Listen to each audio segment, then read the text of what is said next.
Bien, muy buenos días, chicos. Y continuando con este tema, ahora entramos al siglo XVIII.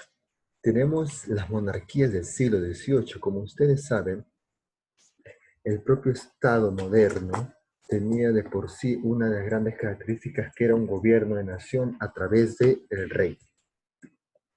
Entonces, si nosotros tenemos esta idea de reinado, también hay que entender que en el siglo XVII surgió un absolutismo, una dictadura de este reinado. Acá en España, y Francia, Inglaterra, este decaimiento de este absolutismo va a ser aún peor de lo que había surgido en los últimos años del siglo XVII, porque los gobiernos que estuvieron en ese tiempo, sobre todo en España y Francia, fueron catastróficos, no supieron reinar bien, aunque algunos, como en España, trataron de regresar a ese reino glorioso que alguna vez tuvieron del siglo XVI. En cambio, Inglaterra va a aprovechar todo este alboroto que hay en toda Europa para que se convierta en el gran privilegiado de ser el nuevo imperio colonialista, que había no solo trabajado desde este siglo, sino desde antes, desde el siglo XVI con la reina Isabel I. Bien, entonces empezamos. Como la imagen, solo trabajaremos con la parte occidental de Europa, que van a ser España, Francia e Inglaterra. Monarquía española.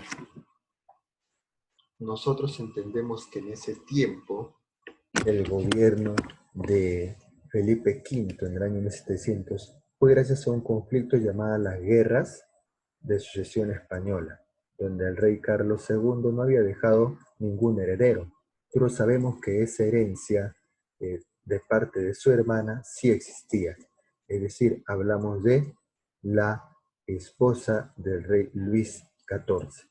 Entonces, esta hermana con la que él se había casado que era en este caso la abuela de Felipe V, había dejado como heredero a este rey llamado Felipe de Anjou, lo que es España.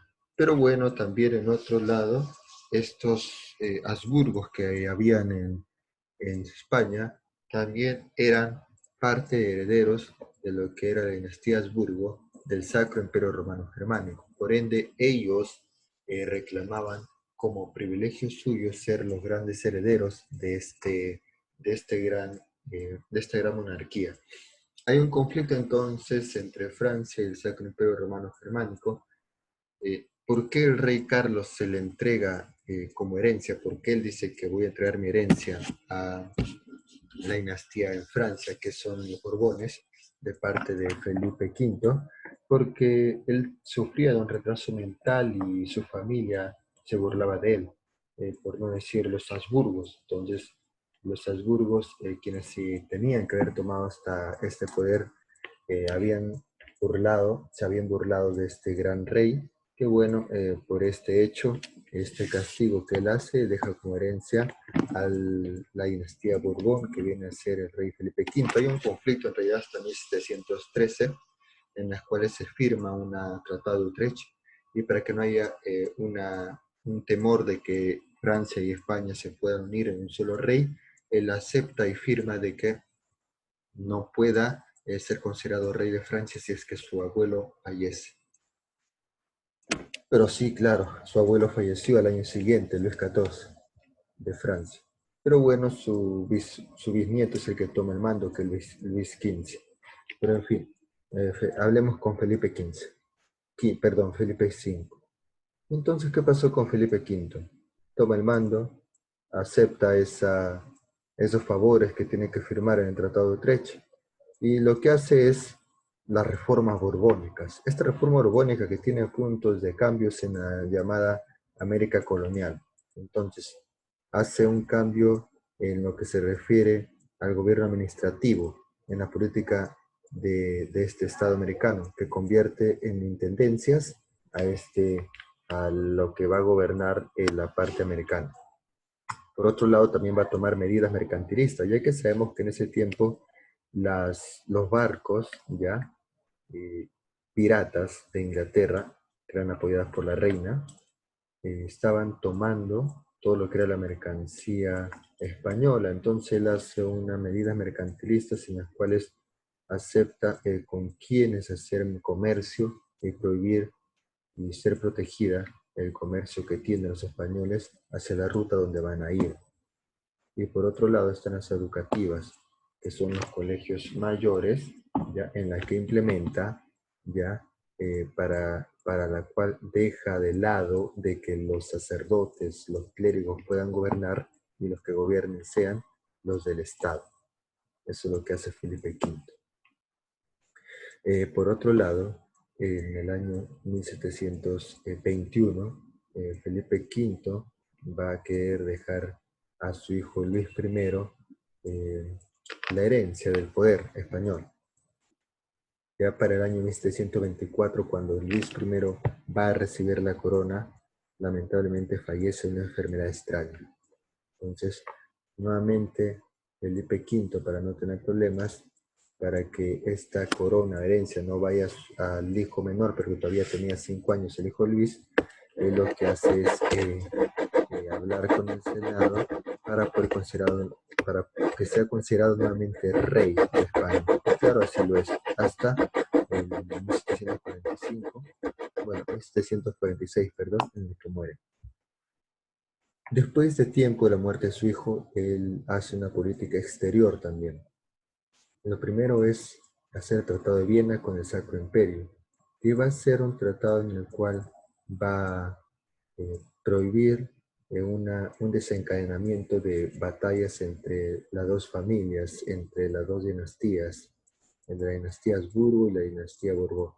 Por otro, va a ser un tratado de San Ildefonso con Dinamarca, que es un tratado de comercio, de comercializar Dinamarca con España y España con Dinamarca para que no esté considerada un comercio con Inglaterra, ya que Dinamarca quería hacer un comercio con Inglaterra. Entonces cambia los rumbos. Y por otro lado está el Tratado de Aranjuez de Francia, Nápoles y Génova, que básicamente este tratado se firma para hacer una protección militar entre estos 4 reinos y si hay alguna batalla ser apoyado una de la otra. Entonces fallece este rey y toma el mando Carlos III. Y Carlos III es considerado uno de los grandes reformistas en lo que es en esta América española para poder mejorar y progresar. Cosa que tanto Felipe V como Carlos III no logran obtener ese privilegio que tenía España en el siglo XVI, pero tratan de hacerlo. Carlos III toma el mando como el tercer hijo, ya que Fernando VI gobierna en el año 1746 hasta el año 1759 y fallece, no de gerencia, y su tercer hermano, que en este caso es Carlos III, toma el mando. Él ya era rey de Nápoles y Sicilia, deja de este reino para tomar el reino de España. Entonces se genera la Guerra de los 7 Años con primero Fernando VI y luego con él, donde participa contra Gran Bretaña, o sea, Inglaterra, y también otros países más, como Austria, Prusia, pero claro, fracasa perdiendo las partes de Países Bajos, que es Holanda, pierde ese territorio y también algún territorio del norte de México, que es actualmente. Entonces, aparte de ello, él genera un despotismo ilustrado, que quiere decir que de la ilustración, que es una ideología que apoya al pueblo, la democracia, que apoya el poder y la razón sobre la iglesia, lo toma para apoyar al pueblo supuestamente, pero cuando se dice despotismo quiere decir que apoya al pueblo, pero sin el pueblo. Es decir, le puedo dar algunas cosas al pueblo, pero al final yo seguiré gobernando. Eso es lo que trata de decir. Entonces también desarrolla una reforma llamada Reforma de Esquilache, que es donde Esquilache es un conde que va a hacer un cambio a nivel educativo y va a eliminar a los jesuitas que están en el poder de las enseñanzas, pero él es muerto, por lo cual Carlos III tiene la excusa de echarle la culpa a los jesuitas y expulsa de su territorio a los jesuitas, tanto de América como de España. Bien, al final hereda Carlos IV, que va a gobernar hasta hasta los años últimos de este siglo, del siglo XVIII, y después de él está Felipe VII, que le da un golpe de Estado, pero ya estos reyes no tienen, digamos, esta jerarquía que tenía estos dos últimos reyes que acabo de hablar, Felipe V y Carlos III. Ya con ello finaliza lo que es la declive de este gran monarca o monarquía de española. Vamos con la de Francia. Francia es conocida por sus reyes que tuvieron lamentablemente una, un desgaste fiscal, o sea, del dinero básicamente. También esto generó una crisis económica lamentablemente con esto, además del Tratado de Utrecht que dejaba a Felipe V fuera de ese reinado francés, le da la posibilidad de que reine el bisnieto de Luis XIV. Pero Luis XIV no era ese gran inteligente, el líder absolutista que era sí su bisabuelo. Pero lamentablemente tanto él como su nieto, Luis XVI, van a culminar con esta catástrofe para originar una gran revolución francesa. El gasto del dinero fiscal en Versalles, las, la crisis económica que ha originado una gran pobreza en el pueblo francés, el excesivo impuesto que también originó que esta pobreza se incrementara, y la pérdida de algunos territorios de Escocia, de Terranova, que fueron absorbidas por Inglaterra, que era parte de América. Todo eso incluyó a que esta monarquía francesa sea un fracaso en este siglo XVIII y además pueda darse la Revolución Francesa en reclamo del pueblo hacia esta monarquía absolutista o despotismo ilustrado. Bien, terminamos con Inglaterra, que es la última monarquía que existía en ese tiempo. Inglaterra se le puede considerar que tuvo una idea de nación y de poder desde el siglo XVI, con Isabel I. La decadencia de sus enemigos de Francia y España era una de las grandes causas para que Inglaterra pueda surgir como gran potencia. Ella, esta monarquía pudo trabajar a nivel marítimo, ya que protegió a sus corsarios, que más adelante serían piratas, para que puedan comercializar y a la vez hacer robos comerciales. Entonces, por ende, se le convirtió en la reina de los mares. Luego vemos en el siglo XVII y XVIII que colonizó extensas áreas de América del Norte, ganando toda Canadá.